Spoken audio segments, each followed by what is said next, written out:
이스라엘의 여로보암 왕이 제20년에 아사가 유다의 왕이 되어서 예루살렘을 41해 동안 다스렸다. 그의 할머니는 아비살렘의 딸 마아가이다. 아사는 그의 조상 다윗과 같이 주님께서 보시기에 정직하게 행하였다. 그는 성전 남창들을 나라 밖으로 몰아내고 조상이 만든 모든 우상을 없애버렸다. 그리고 그는 자기 할머니 마아가가 아세라를 섬기는 혐오스러운 상을 만들었다고 해서 자기의 할머니를 왕 대비 자리에서 물러나게 하였다. 아사는 할머니가 만든 혐오스러운 상을 토막내어서 기드론 골짜기에서 불살라 버렸다. 그렇다고 해서 산당이 모두 제거된 것은 아니지만 주님을 사모하는 아사의 마음은 평생 한결같았다. 그는 자기의 아버지와 자기가 거룩하게 구별하여 바친 은과 금과 그릇들을 주님의 성전에 들여놓았다. 아사와 이스라엘 왕 바하사 사이에는 그들이 살아있는 동안에 늘 전쟁이 있었다. 이스라엘 왕 바하사가 유다를 치러 올라와서 라마를 건축하고 어느 누구도 유다 왕 아사에게 왕래하지 못하게 하였다. 그러자 아사는 주님의 성전 창고와 왕실 창고에 남아있는 모든 은과 금을 모아 그의 신하들의 손에 들려서 다마스쿠스에 있는 시리아의 헤스온 왕의 아들인 다브임모의 아들 베나닷에게 보내면서 말하였다. 나의 아버지와 그대의 아버지가 서로 동맹을 맺는 것과 같이 나와 그대도 서로 동맹을 맺읍시다. 여기에 그대에게 은과 금을 선물로 보냅니다. 부디 가셔서 이스라엘 왕 바하사와 맺은 동맹을 파괴하시고 그를 여기에서 떠나가게 하여 주십시오. 베나닷이 아사의 왕의 청을 받아들이고 이스라엘 성읍들을 치려고 자기의 군사령관들을 보내어서 이론과 단과 아벨베마하와 긴네네 전 지역과 납달라 전 지역을 치게 하였다. 바하사는 이 소문을 듣고 라마를 건축을 멈추고 다르사로 거쳐 옮겼다. 그리고 아사 왕은 모든 유다 사람들에게 명령하여 한 사람도 빼놓지 않고 모두 바하사가 라마를 건축할 때 쓰던 돌과 제목을 가져오게 하였다. 와사 왕은 이것으로 베냐민의 게바와 미스바를 보수하였다. 아사의 나머지 행적과 그의 건세와 그가 한 일과 그가 건축한 모든 일이 유다 왕 엿대지락에 기록되어 있다. 그는 늘 금하게 이르러서 발이 병에 났다. 아사가 죽어서 조상들과 조상 함께 다윗- 잠드니 그의 조상 다윗성의 조상들과 함께 장사 지냈다. 그리고 그의 아들 여호사밧이 그의 뒤를 이어 왕이 되었다. 아멘. 주님 보시기에 정직한 사람, 주님 보시기에 정직한 사람이란 제목으로 우리 말씀을 나누도록 하겠습니다. 여러분 정직하다는 것, 정직하다는 거에 안에 여러 가지 의미가 있습니다. 허니스티, 그러니까 뭐냐, 법적으로 깨끗한 거, 어떤 착한 행실들이 있는 정직, 또 신뢰감이 있는 사람인가, 또 열정이 있는가, 그리고 어떠한 말한 것을 행할 실행 능력이 있는가, 이런 것이 다 있을 때 인테그리티, 그러니까 이 사람이 얼마나 순결하고 정직한지를 보게 됩니다. 여러분 이 시대에 참 필요한 사람들이 어떤 사람입니까? 정직한 사람들이에요. 하나님의 사람들은요, 종교 행위를 많이 하는 게 중요한 게 아니라 우리 삶의 예배에서도 정직히 살아가는, 정말 주님 앞에 살아가는 사람들이란 거죠. 오늘 그 정직한 사람들에 대해서 볼 텐데요. 얼마 전에 한국에서 그 2023년 그 세계 불꽃 축제를 서울에서 했습니다. 매년 9월 달에 9월 말에 하거나 10월 초에 하죠. 여러분 가보셨나요? 약 그 여의도 공원 주변에 뚝섬 그 반대편 마포대로 그쪽에 약 100만 명이 모여요. 그래서 이 불꽃 축제를 할 때는요, 여의도 나루역, 여의도역 그리고 몇 개 역을 지나가요. 거기 안 서요. 왜냐하면 사람이 너무 많아서요. 100만의 인파가 그 여의도 인구에 몰린다는 건 어마어마하거든요. 그래서 이 불꽃 축제를 할 때는 정말 그 쏟아 붓습니다. 각 나라의 이 불꽃 축제를 잘하는 팀들이 와서 경연을 하듯이 63빌딩 앞 맞은편에 그 인공섬에서 이제 막 쏘아 올려 붙입니다. 그리고 그 지난주였습니다. 그러니까 어제 말고 지난주 토요일 날. 그 토요일 날 밤을 여러분 또 잊지 못할 게 있었을 거예요. 뭐예요? 한국이 아시안 게임에서 축구로 일본 좋은 나라지만 우리가 이겼어요. 우리나라가 일본을 이겼습니다. 그래서 한우에 찬 밤을 보냈습니다. 약간 시간의 갭은 있는데 지구 반대편에서 그 밤은 또 새로운 끔찍한 일이 시작되는 밤이 되었습니다. 여러분 이게 무슨 그림 같습니까? 뉴스를 통해서 많이 알겠지만 이스라엘의 뭡니까? 이스라엘 땅에 하마스가 이제 로켓포로 약 5,000발을 이상을 쏟아부었죠. 지금 이게 뭐냐면 그거를 요격하기 위해서 이스라엘 방공체계 아이언돔이라는 방공체계가 있는데 이게 그 로켓을 요격하는 거예요. 우리가 봤을 땐 불꽃 같아요. 불꽃 축제랑 거의 모형은 다르지 않습니다. 그러나 이 불꽃은 뭡니까? 기뻐할 수 있는 불꽃이 아닙니다. 이 쓰여진 로켓은 사람을 죽여야 하고 이 갈등은 누군가를 해야지 그 목적이 달성되는 로켓입니다. 모르겠습니다. 지금도 많은 이들은 이스라엘 땅 저편에 가자 지구에 전쟁이 일어났음에도 불구하고 우리하고 물리적으로 지구 반대편이라고 생각하기 때문에 아무 일 아닌 것처럼 여겨집니다. 이미 방송을 통해서 여러분 많이 보셨을 거예요. 전쟁의 모습들. 한번 좀 다르게 생각을 해봤으면 좋겠습니다. 3만밖에 안 되는 하마스 테러 집단 저항군 막 이런 말을 듣는데 이 가자 지역이 어디냐면요. 우리 쉽게 얘기해서 이스라엘 지도에서 블레셋이라고 살았던 블레셋이 거주했던 땅이 지금 가자 지구예요. 그 땅의 사람들이 일반 군인이 아니라 민병 군인이 3만밖에 안 됩니다. 그러나 이스라엘의 군인 예비군을 포함해서 한 63만 명을 봅니다. 20배 이상 차이가 나는데 뻔한 전쟁입니다. 뻔한 전쟁인데 왜 일으켰을까요?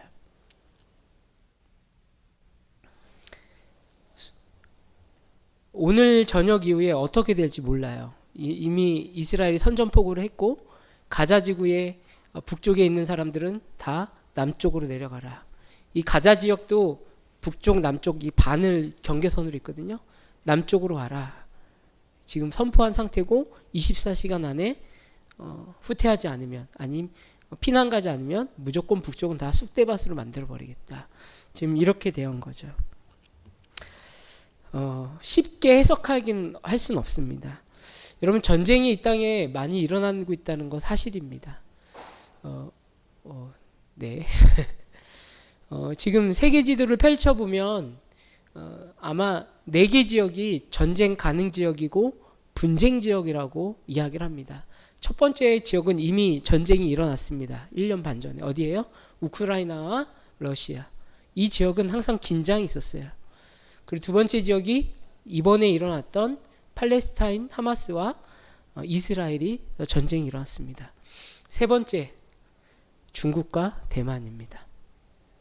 우리나라도 거기에 포함되어 있습니다. 네 번째로 우리나라가 전쟁 가능 지역으로 꼽히고 있습니다. 저는 이 네 군데를 보고 고민을 해봤습니다. 그러면 우리는 지금 바로 떠나야 하는가? 전쟁에 대한 두려움으로 있어야 되는가? 여러분 어떠세요? 불안하십니까? 한국에 전쟁이 일어날 거라고 조마조마하십니까?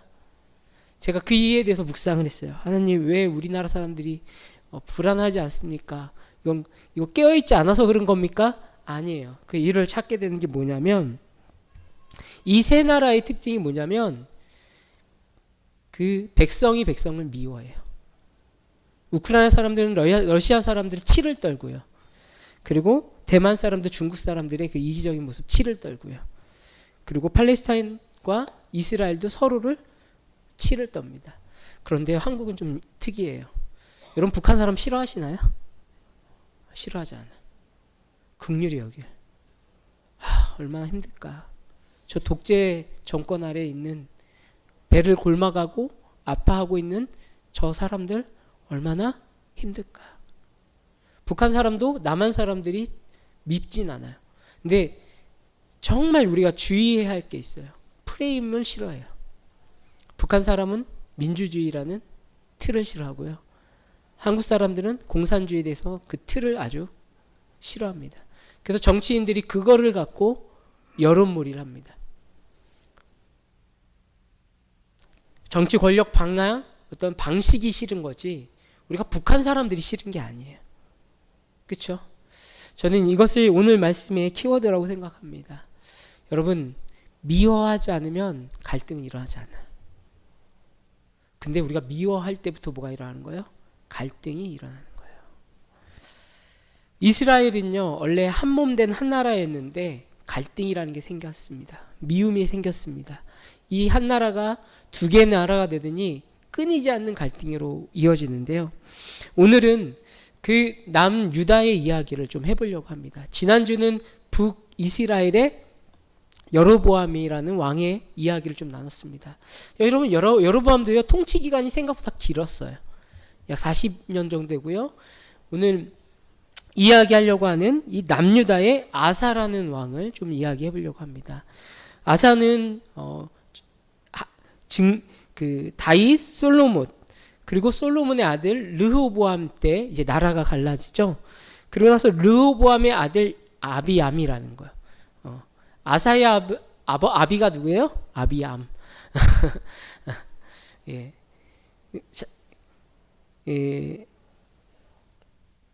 이 남유다의 그 어떻게 보면 다섯 번째 그 왕이죠. 여섯 번째 왕인데 이 차이가 있습니다. 이 아사 왕은 유다의 왕 중에 선한 왕 중에 한 명으로 뽑히는 왕이에요. 그리고 이 사람은 여기 보시면 아비암도 그렇고요. 르호보암도 있고요. 이때의 어떤 분이겠어요? 우상이 만들어지고 백성들이 우상을 섬기기 시작한 시기였습니다. 환경적으로 좋지 않은 배경을 갖고 있는 사람이었습니다. 그러나 그가 어떻게 정직한 사람이 되었는지, 그가 어떻게 하나님 앞에 쓰임받게 되었는지 보게 됩니다. 주님 보시기 정직한 사람은 첫 번째로 어떤 사람이 되어야 하는가? 우리 같이 한번 읽어보겠습니다. 시작. 헛된 것을 허물어야 합니다. 헛된 것을 허물 줄 알아야 합니다. 여러분, 거룩함이라고 하면 우리가 너무 몽환적이고 신비의 세계라고 하지만 하나님께서 우리에게 되게 부담스러운 말을 하셨어요. 내가 거룩하니 너희도 거룩하여라. 여러분, 거룩함이 회복되지 않으면 청결해지지 않습니다. 거룩함이 해결되지 않으면, 회복되지 않으면 우리는 무언가를 해도 그것이 헛된 것이 됩니다. 헛된 것. 헛된 것은 뭡니까? 허물 같은 거예요. 정말 그 실체가 아무것도 아닌데 그것에 집착하고 두려워하고 염려하는 것들. 그것은 우리를 이렇게 얘기하죠. 우상이라고 얘기하죠. 그 헛된 것에 속고 헛된 것에 끌려가고 헛된 것 때문에 우리의 마음을 졸이는 것. 그러나 우리가 정직한 사람이 되면 내 안에 있던 헛된 것에 대해서 철저하게 허물어야 된다는 거예요. 우리 9절과 10절, 11절을 같이 한번 읽어보겠습니다. 시작. 이스라엘의 여로보암 왕 제20년에 아사가 유다 왕이 되어서 예루살렘을 41해 동안 다스렸다. 그의 할머니는 아비살롬의 딸 마아가이다. 아사는 그의 조상 다윗과 같이 주님께서 보시기에 정직하게 행하였다.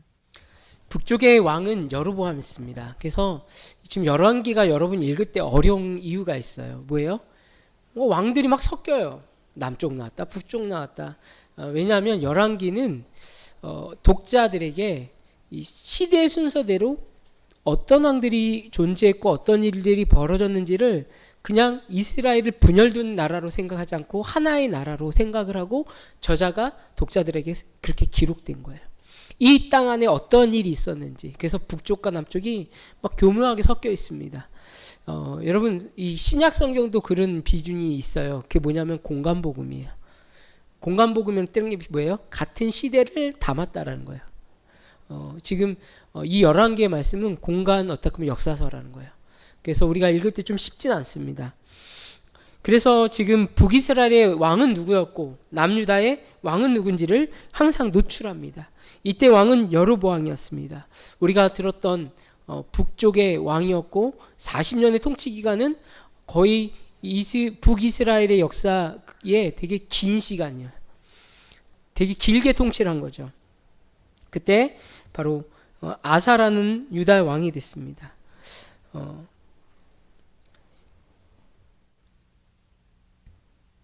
그 아사가 얼마나 통치했는가를 10절에서 설명합니다. 예루살렘을 40해 동안 다스렸다. 그의 할머니는 아비살롬의 딸 마아가이다. 굳이 왜 할머니를 이야기했을까요? 이제 후에 나오는데요. 이 여인의 이름, 이 어떻게 보면 할머니, 되게 좀 가까운 부분은 아닙니다. 11절에 아사는 그의 조상 다윗과 같이 주님께서 보시기에 정직히 행하셨다. 여러분 이 구절이 11개 많이 나오지 않아요. 악하였다. 하나님을 떠나였다. 이런 제목은 많이 나오지만 하나님 보시기에 정직하게 행하였다. 이 정직은 그냥 법을 어기지 않았다가 아니라 그의 순결성이 그의 삶 안에 녹아져 내렸다는 것을 설명하는 것이죠. 그러면 어떠한 정직성을 갖고 있었는가? 우리 12절 13절을 한번 같이 읽어보겠습니다. 시작. 그는 성전 남창들을 나라 밖으로 몰아내고 조상들이 만든 모든 우상을 없애버렸다. 그리고 그는 자기 할머니 마아가가 아세라를 섬기는 혐오스러운 상을 만들었다고 해서 자기 할머니를 왕비 대비의 자리에서 물러나게 하였다. 이 아사는 할머니가 만든 혐오스러운 상을 토막내어서 기드론 시냇가에서 불살라 버렸다. 네. 이 할머니의 이름을 전절에 나온 이유는 이 그녀의 모습 때문인데요. 르호보암과 아비암 시대 때 팽창됐던 게 뭐냐면 우상이 지금 이스라엘 남유다의 땅에 계속 흡수되시 들어왔다는 거예요. 왜냐면 그 시작이 어디서부터요? 솔로몬입니다. 솔로몬이 이방 여인들과 많은 후척과 첩을 두면서 그들의 신앙을 그대로 흡수해 버렸습니다. 여러분 종교는요, 인간이 만든 종교는요 더 자극적으로 더 인간의 필요에 맞게 변형되어집니다. 인간이 만든 종교는 그래요. 그래서 어떠한 모습까지도 그것이 되었냐면 12절에 나와 있는 것처럼 성전의 남창, 좀 성적인 부분이라서 뭐 혐오스러움이 있는데 남자인데 성전 근처에 살면서 예배드리러 오는 여자들과 몸을 섞는 거예요. 그 몸을 섞는 것이 뭐예요? 그때 당시에 아세라라는 신을 예배하는 거예요. 왜냐하면 그때 고대 근동의 음란한 종교는 어떠한 모습이냐면 남자와 여자가 그 성행위를 하는 것이 뭐예요? 신을 기쁘게 하고 신을 높이는 행위였다라고 여겼기 때문인 거예요. 근데요, 생각을 해보세요. 갑자기 남창이 생겼다라는 구절이 팍 튀어나옵니다. 뭐가 먼저 있었다? 여창이 먼저 있었다. 아세라는 음란의 신입니다. 여신이거든요. 아세라는. 이미 그 전에 솔로몬 시대 때 여자 창녀들이 그 신전들을 가득 채웠고 이제는 이게 뭐예요? 인간의 자극적인 종교로 바뀌면서 이 마아가를 통해서 뭐예요? 남창들이 정착하는 문화가 생겼다는 거예요. 남자든 여자든 이스라엘은 지금 브레이크가 망가져 있다는 거예요. 어떤 것이 진리이고 어떤 것이 질서인지를 얘기해도 이미 혼합된 사상 안에서는 그거 죄 아니라고 얘기합니다. 그 문제될 거 없다라고 얘기합니다. 기준이 무너진 거죠. 거기엔 하나님의 말씀으로 세워진 하나님의 나라가 아니라 자기들의 욕망과 자극과 자기네 본능에 의해 만들어진 게란 거죠. 그것을 본 이 손주죠. 이 아사는 뭐 어떻게 해요? 그 할머니가 만든 그 혐오스러운 우상을 박살냅니다. 아세라 신상을 박살내고 뭡니까? 그 땅에 있던 많은 남창들을 이스라엘 밖으로 쫓아내버립니다. 쉽게 얘기하면 종교개혁을 일으킨 거죠. 변화를 일으킨 겁니다.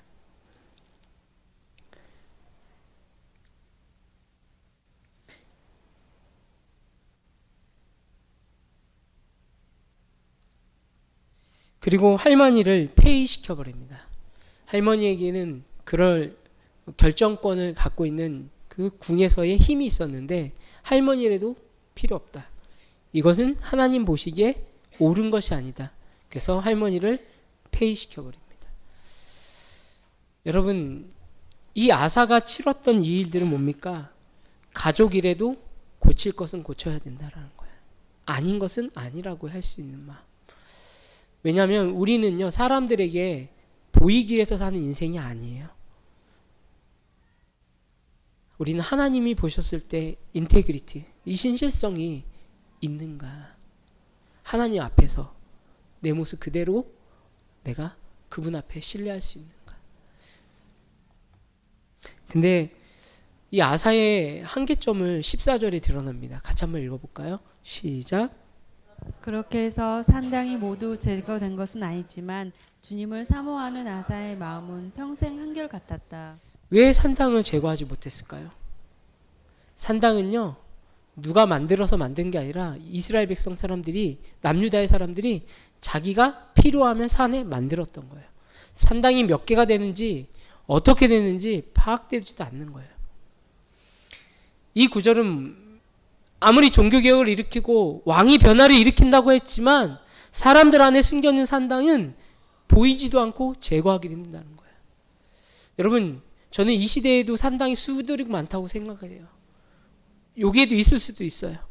하나님이 계셔야 할 그 자리에 내가 만든 산당이 아주 교묘히 숨겨 있는 거예요.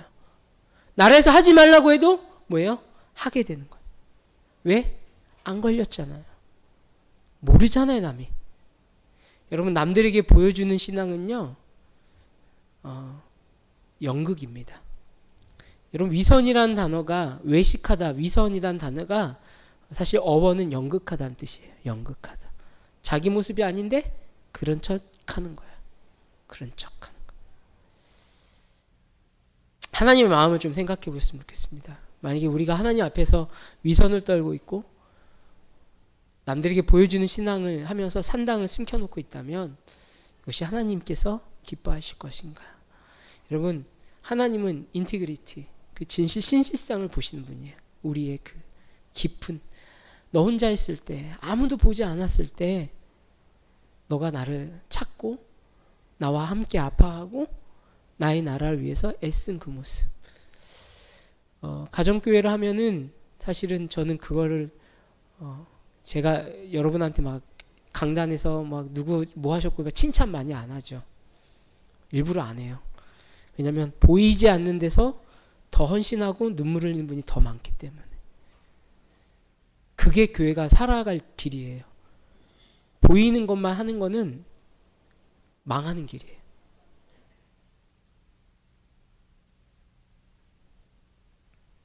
여러분, 역도 선수 중에서 장밀이라는 선수를 잘 아실 거예요. 그렇죠? 이 장밀이라는 선수가 이제 올림픽 유망주가 되고 계속 세계 대회를 하면 우리나라 사람들과 싸우는 게 아니라 세계의 각 국가대표들과 경쟁을 하는 거죠. 그런데 이 세계 대회를 나오고 올림픽을 나갈 때마다 항상 외쳤던 게 있었대요. 제발 넘어져라. 제발 실수해라. 왜냐하면 넘어지고 실수해야 자기가 금메달을 딸 줄 아는 그런 마음판이 있었던 거죠. 혹시 여러분도 그런 마음이 있으셨나요? 제발 저 사람 잘못되라. 그래야지 내가 기회를 얻는다. 제발 저 사람 잘못되라. 그래야 내가 옳아진다. 근데 하나님을 인격적으로 만나고 나서 그 마음을 바꾼 거예요.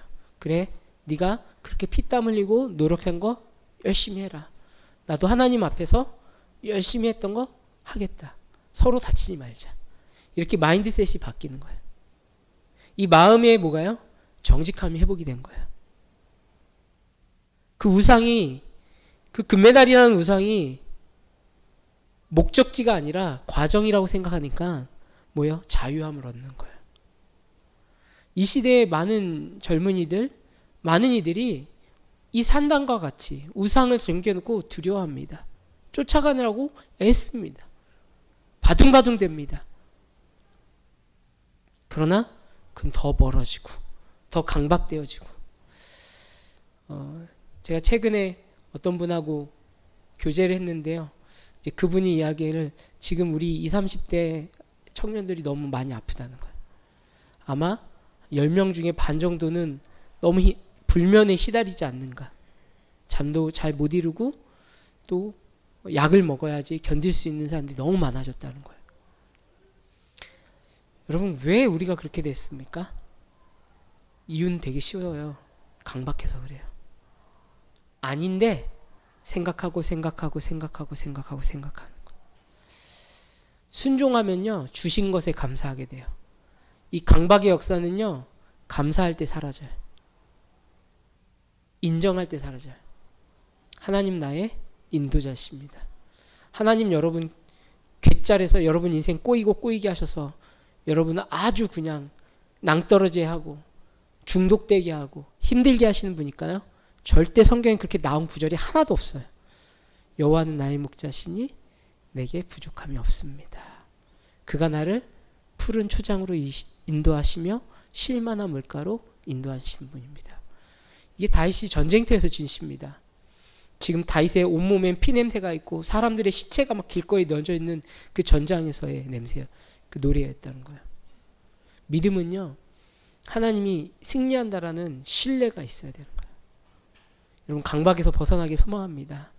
우리의 우상을 허물어야 돼요. 근데 이 우상을 끄집어서 허물 수 있는 건 제가 아니에요. 제가 여러분이 지난밤에 생각했던 거 했던 거 어떻게 합니까?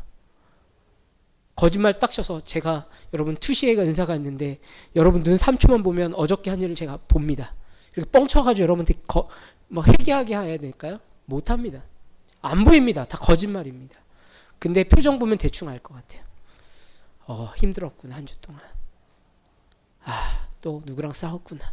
표정 보면 대충은 알아요. 여러분 하나님 앞에 여러분 산당을 허무는 일이 있기 원합니다. 그러면 하나님이 산당이 허문 자리에 성령을 주십니다. 따뜻하게 하시고 새롭게 하시고 소망이신 성령. 네 그렇습니다. 우리는 주님 보시기에 정직한 일들을 행해야 되는데 그 정직함을 회복하려면 우리 두 번째로 해야 할 것이 있습니다. 같이 한번 읽어볼까요? 시작. 살리는 노력을 해야 합니다. 여러분 노력이라는 것 아까 정직함이란 단어가 뭐 깨끗하고 신실성 그런 열정이라는 단어들이 또 정직이라는 단어의 또 하나의 열정이라는 것 노력이라는 단어들이 있습니다. 정직히 행하려면요 노력해야 합니다. 뭔가 반응하고 붙잡아야 된다는 거예요. 방향성을 붙잡고 정진해 나가야 되는 거예요. 옳은 것을 추구하는 거죠. 우리 16절 17절 한번 같이 읽어보겠습니다. 시작. 아사와 이스라엘의 왕 바하사 사이에는 그들이 살아있는 동안에 늘 전쟁이 있었다. 이스라엘 왕 바하사가 유다를 치러 올라와서 라마를 건축하고 어느 누구도 유다 왕 아사에게 왕래하지 못하게 하였다. 아무리 정직하고 우상을 허물고 노력하는 왕에도 뭐가 벗겨지지 않아요? 전쟁이 끝나지 않는 거예요. 전쟁이라는 건 참 인류사에 우리 지식만 조금 있으면 전쟁 해결할 수 있을 것 같은데 해결이 안 돼요. 여러분 지금 얼마나 과학이 발달되고 문명이 발달되고 이제 한 10년 있으면 언어가 붕괴된다 그러잖아요. 그러니까 각 나라에서 쓰는 언어는 사용하지만 뭐예요? 번역기가 발달이 돼서 굳이 좀 영어 외국어가 불편해도 소통이 될 거다 뭐 이런 얘기 하는 시대잖아요. 정보가 그렇게 쉽게 간편하게 교류가 돼도 뭐예요? 전쟁이 계속 일어나요. 뭐예요? 뭐 때문에요? 인간의 욕망, 욕심, 누군가 누르는 그 마음들이 우리를 자극시킨다는 거예요. 이때도 북이스라엘과 남유다는 전쟁이 끊이지 않습니다. 이 전쟁이 크게 일어난 것도 있지만 국지적으로 게릴라처럼 누구가 와서 동네를 쑥대밭을 만들거나 또 처녀들을 납치하거나 이런 크고 작은 전쟁들이 계속 갈등의 요소들이 있었다는 거예요. 그러니까 결국 뭡니까? 북이스라엘 사람들, 남유다 사람들이 뭐예요? 서로를 미워함이 커져가는 거예요. 공격받는 거예요. 그가 던진 돌에 아무렇지도 않은 게 아니라 쌓아두는 거죠. 이런 일들이 벌어졌다는 거예요. 그래서 이 북이스라엘의 왕 바아사라는 사람이에요. 아사가 아니라 바아사예요. 이 바아사라는 사람은 어떠한 것을 칩니까? 이렇게 작게 전쟁을 해봤자 성과를 못 낸다는 걸 알게 됐어요. 그래서 남유다의 거의 중요한 성전 근처에 있는 예루살렘 위쪽, 거기를 라마 지역이라고 하는데요. 그 위쪽에 그러니까 전진 성지를 만드는 거예요. 그러니까 전진 기지를 만드는 거예요. 내가 이 기점으로 뭐 하겠다? 북이스라엘을 공격하겠다라는 거예요. 북이스라엘 보면은 땅이 크기 때문에 거점을 잡고선 계속 공격을 하겠다는 그 거점이 바로 라마성이 되는 거예요. 거기서 내가 남유다를 괴롭히고 무너뜨리겠다라는 의지를 갖고 지금 성을 쌓고 있는 거예요. 이것을 들은 이 아사는 어떻게 해결하는가? 똑같이 어떻게 전쟁을 일으키는가? 이 부분에 논쟁이 많이 있는데요. 우리 18절, 19절을 같이 한번 읽어보겠습니다. 같이 한번 읽어볼까요? 시작. 남실 창고에 남아있는 모든 은과 금을 모아서 그의 신하들의 손에 들려서 다마스쿠스에 있는 시리아의 헤스온 왕의 아들인 다볼모의 아들 벤하단에게 보내면서 말하였다. 나의 아버지와 그의 아버지가 서로 동맹을 맺은 것과 같이 나와 그대도 서로 동맹을 맺읍시다. 여기에 그대에게 은과 금을 선물로 보냅니다. 부디 가셔서 이스라엘 왕 바하사와 맺은 동맹을 파괴하시고 그를 여기에서 떠나게 하여 주십시오. 네, 이 부분이 좀 어렵게 느끼는데 쉽게 얘기해서 이스라엘 부근에 지금 그 북쪽이 남유다 입장에서는 위쪽 지역이 막힌 거예요. 뭐예요? 북이스라엘이 라마성을 쌓으면서 위로 못 가는 거예요. 우리나라 사람들이 이해를 잘했지만 북한 넘어서 뭡니까? 중국 못 가잖아요. 지금 그렇게 고립이 되기 시작한 거예요. 라마성이 그런 역할을 하는 거예요. 또 라마성을 쌓은 이유가 뭡니까? 바로 이 북이스라엘 사람이 성지가 있는 예루살렘을 못 가기 위한, 그리고 유다의 왕과 유다와 교류하지 못하게 지금으로 얘기하면 38선 같이 쳐버린 거죠. 지금 남유다는 고립이 된 상황입니다. 그래서 군대를 일으켜서 전쟁을 해봐도 이때 당시에 군대는 북이스라엘이 더 강력했습니다. 왜냐하면 북이스라엘 사람들이 더 많이 있었기 때문에. 그래서 방법을 생각을 하고 고민을 합니다. 뭡니까? 자기가 갖고 있는, 그러니까 백성들에게 세금을 과하게 걷어서 해결하는 게 아니라 자기가 갖고 있는, 또 지금 귀족들이 갖고 있는 그 금과 은을 모아서 뭡니까? 이 다메스쿠스, 지금 이야기하면 시리아 땅에 가서 거기에 베나닷이라는 왕에게 부탁을 하는 거예요. 우리는 막혀 있습니다. 우리는 어떻게 지금 북이스라엘을 뚫을 수가 없습니다. 고립되어 있습니다. 그러니까 당신들의 나라가 뭡니까? 위에서부터 공격을 하면, 아니 전쟁을 하겠다고 소문만 내도 뭡니까? 이 남쪽으로 내려 있는, 라마에 내려져 있는 뭡니까? 전진기지가 후퇴를 할 수 있을 것 같다. 그렇게 해서 둘이 동맹을 다시 얘기한 거예요. 예전에 아버지 때 맺은 동맹을 이야기하고 그 많은 금과 은을 주면서 당신들 그 시리아가 위쪽에서부터 전쟁을 한다고 엄포를 넣고선 조금만 공격을 해주십시오. 그러면 이 뭡니까? 휴전선 같은 것이 무너질 수 있을 겁니다. 그렇게 해서 부탁을 한 거죠. 그래서 뭡니까? 시리아 베나닷이 그 북쪽에서부터 이제 선전포고를 하고 몇 개 지역을 공격을 합니다. 우리 21절, 22절을 읽어보겠습니다. 시작. 바하사는 이 소문을 듣고는 라마 건축을 멈추고 디르사로 건처를 옮겼다. 그리고 아사 왕은 모든 유다 사람에게 명령하여 한 사람도 빼놓지 않고 모두 바하사가 라마를 건축할 때에 쓰던 돌과 제목을 가져오게 하였다. 네. 아사 왕은 이것으로 베냐민의 게바와 미스바를 보수하였다. 이 바하사는 시리아 베나닷이 침공하겠다는 소문을 듣고 뭡니까? 그 기지를 북쪽으로 옮겨버리는 거예요. 그러니까 그쪽으로 군인들을 다시 몰고 간 거죠. 그러니까 자연스럽게 뭡니까?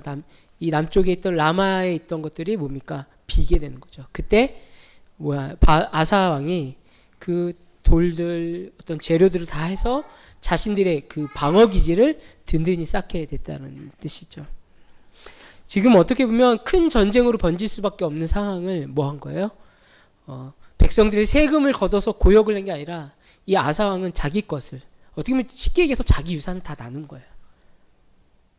자기 왕실의 금들을 풀어가지고 백성을 지킨 것이죠. 이게 정직한 왕인 거죠. 우리는 자기 것을 쌓기 위해서 남의 것을 뺏는 거에 익숙하잖아요. 근데 이 바하사는 뭐예요? 이스라엘 백성을 보호하기 위해서 자기 것을 나눴다. 같은 돌이라도 다르게 쓰여졌다는 거예요. 남을 공격하기 위한 돌과 서로를 방어를 하기 위한 돌로 나눠졌던 걸 보게 됩니다. 이 그림은요, 대한민국의 한 아저씨가요, 자기의 되게 그래도 시골인데 마당이 큰가 봐요. 엄청 크죠. 이 마당에 무려 28년 동안 돌을 싸가지고 이 돌로 싸가지고 자기 그 취미로 이렇게 돌을 쌓았다는 거예요. 그래서 지금으로 보면 우리가 우와 그러지만 자기의 어떻게 취미를 한 거죠. 28년이라는 짧지 않은 기간 동안 시간이 나면 이 돌탑을 쌓은 거예요. 지금의 우리의 눈에는 보기 좋지만 과연 이것이 생명을 살리는 일과 관계성이 있을까 생각이 되어집니다. 종교가 이런 겁니다. 내 어떤 행위, 모습을 채워지만 뭐예요? 그것이 결국 내 만족으로 끝나버리는 거예요. 여러분, 기독교는 종교가 아니라 진리라고 얘기하죠. 우리의 노력, 우리의 수고, 우리의 삶이 정말 남들에게 보여주기 위한 이 돌성을 쌓는 게 절대 아니라는 거예요. 그런데요, 이 똑같은 돌을요, 다르게 쓰시는 분이 있었더라고요. 이 할아버지는 인도의 마지히라는 분인데요. 한 3년, 2년 전에 돌아가셨어요. 그런데 어떻게 하냐면, 원래 그 인도에는 돌산이 엄청 많은 거예요. 근데 이 마을은요, 돌산으로 덮여 있는 마을인 거예요. 그래서 동네 사람들이 어디를 가려고 해도 돌산을 삥 돌아야지만 도시로 갈 수 있는 거죠. 고립된 지역인 거죠. 근데 어떤 사건이 있었냐면, 자기 아내가 정말 위독했는데 이 돌산을 돌다가 죽은 거예요. 병원을 가지 못하고 죽은 거예요. 그러고 나서 자기 아내를 슬픔으로 보내고 나서 이 할아버지는 그때부터 선택을 합니다. 내가 정과 망치를 갖고선 저 엄청 컸던 돌산을 내가 부시겠다. 그래서 길을 만들어서 우리 동네 사람들이, 또 우리 동네 아이들이 학교를 가는데 자유롭게 가고 힘들 때마다 넘을 수 있는 길을 만들겠다. 여러분, 이 할아버지가 종교가 어떻건을 떠나서 인간의 마음을 봤을 때 그가 부신 돌은요, 사람을 살리는 돌이었다는 거죠. 결국 이 할아버지, 나라에서도 하지 않았어요. 근데 이 할아버지를 통해서 또 영화가 만들어집니다. 우리는 영웅을 뭔가 대단한 위치에 있는 사람들이 영웅이라 생각을 하는데요. 생명을 위해서 그 돌을 부시는 사람들이 영웅이에요. 굳은 마음을 부시고 사랑을 나누기에 무너지는 게 영웅이 되는 거예요. 여러분, 이 할아버지처럼 저와 여러분이 우리의 돌, 우리의 아집을 부실 때 하나님은 새 일을 행하실 줄 믿습니다. 정말 여러분의 삶에 생명이 살아나시나요? 그걸 기대하시나요? 근데 어떻게 하실 건가요?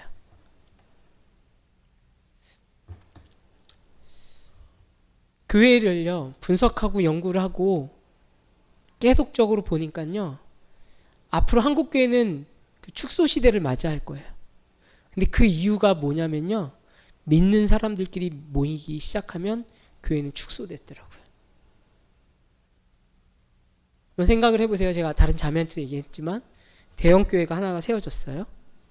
그래서 근데 그분들이 정말 예수님을 영접해서 모아진 게 아니라 작은 교회에 대해서 상처를 받고 거기 가면 좀 낫겠지 하고 모였어요. 예? 그런데 이 대형 교회의 생태는 뭡니까? 신앙생활 열심히 할 것만 하고 말라면 기둥 뒤에 숨어서 티내지 말고 그냥 왔다 갔다만 해. 이게 문화입니다. 그리고 교회 안에서 이름을 내고 하려면 코어 멤버가 돼야 되는 거예요. 공동체 안에서 자꾸 이렇게 코어 멤버들 세우지만 이 코어 멤버가 영혼을 섬기는 코어 멤버가 아니라 직분과 자신의 자리를 잡는 코어 멤버가 되는 거예요. 결국 관심이 쏠리고 모이다 보면 확장성이 커진 것 같지만 뭡니까? 영혼권이 일어나지 않고 그 무리만 집중하게 되는 조직 중심의 문화가 됩니다. 그러면 영혼권의 사건이 일어나지 않는 거예요. 우리 교회 성도들은 그나마 좀 들으셔서 알겠지만 영혼권이 어떻게 일어납니까? 교회 열심히 온다고 일어나는 게 아니라 우리 섬길 때 일어나는 거예요. 섬길 때. 함께 시간을 보내주고 함께 식사를 나누고 함께 이야기를 들어주고 하나님의 나라를 내 삶으로 보여줄 때 증인된 삶을 나눌 때 일어나는 거예요. 너무 애석한 얘기지만 우리 VIP들을 좀 헌신해 봅시다. VIP들을 결단해 봅시다 하면 전통교회 성도들은 한 명도 못 써냅니다. 이게 현실입니다. 왜냐하면 그 마음에 하나님의 나라가 있지 않기 때문에. 여러분 미움이 없어야지 VIP가 품어져요. 아닌가요? 미워하면 안 품어지던데. 그에 대한 하나님의 소망, 기대, 우리의 어떤 반응.